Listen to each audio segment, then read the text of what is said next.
But first up, he is the U.S. Congressman who represents California's 28th District, the chairman of the House Intelligence Committee, Adam Schiff, ladies and gentlemen. Congressman, how you doing?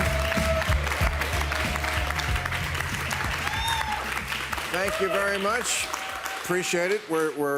You're satisfied that we are safe here? Yes, you're about a mile away from me. Yeah, okay, all right. And the audience just wants you to know. All right. So in the debate, Mike Pence, just like his boss, really would not commit to a peaceful transfer of power. I've asked you this question on the show before. And you have a bill now. I think the Democrats, getting the message here. And it's called the Protecting Our Democracy Act. Is that right?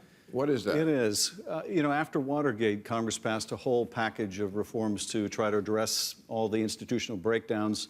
We've done the same thing, working with the Speaker and my fellow chairs. We have measures in the package that protect against the abuse of the pardon power, that allow for the expedited enforcement of congressional subpoenas, that protect whistleblowers, that protect inspector generals, that allow us to enforce the emoluments clause when a president like this one enriches himself in the Oval Office, and a whole host of other reforms. So we told the statute of limitations so a prosecution of the president could go forward and not be hampered by the fact that a president can outweigh the statute.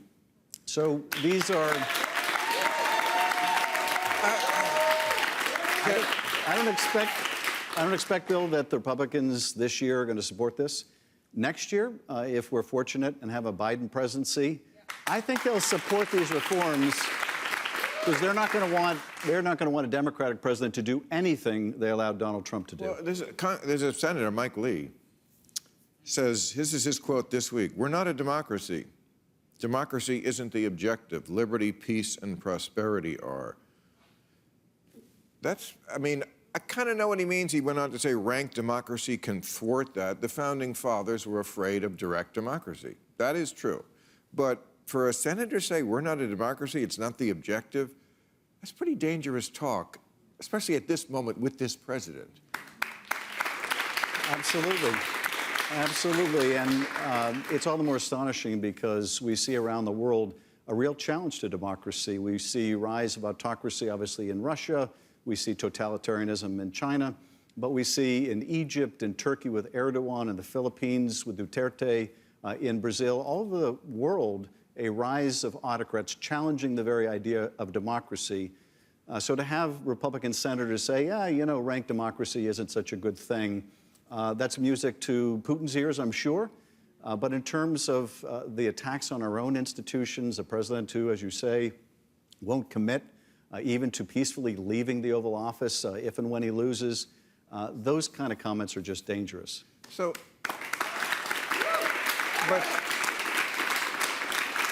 but our system, I've been talking about how the U.S. Constitution needs a page one rewrite for a very long time. This is a tough sell in a lot of America who believe that the Constitution was literally delivered by Jesus. Do we have that picture of that painting? This is this is what a lot of people think. And I was reminded of this when RBG died recently, because she was quoted in 2012 by saying, "I would not look to the U.S. Constitution if I were drafting a Constitution in the year 2012. And she went on to mention South Africa has a better one, Canada, because they were written more recently.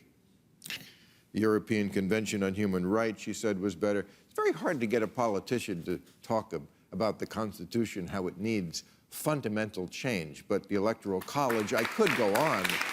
Maybe you will be that politician who will say the Constitution, they were great back then, but they were not Nostradamus. They couldn't see a lot of shit that was going to happen." Where were you on that issue of the Constitution? Well, I certainly agree with Ruth Bader Ginsburg in terms of if we were starting over, we would obviously make sure that everyone could vote. We wouldn't discriminate against women, people of color. We would not have to amend and correct for all the mistakes of the original. But Bill, let me ask you this. Who would you trust to draft a new Constitution? Mike Lee? No. Mitch McConnell? Any of those jokers? I certainly wouldn't. And this is the problem. I don't have any confidence, frankly, that we could improve upon the work product of the framers with the crowd we have today. So I like it in theory, but I think we are better off focusing on discrete amendments to the Constitution to overturn Citizens United and make sure that we can have elections untampered or influenced by excessive expenditures and dark money.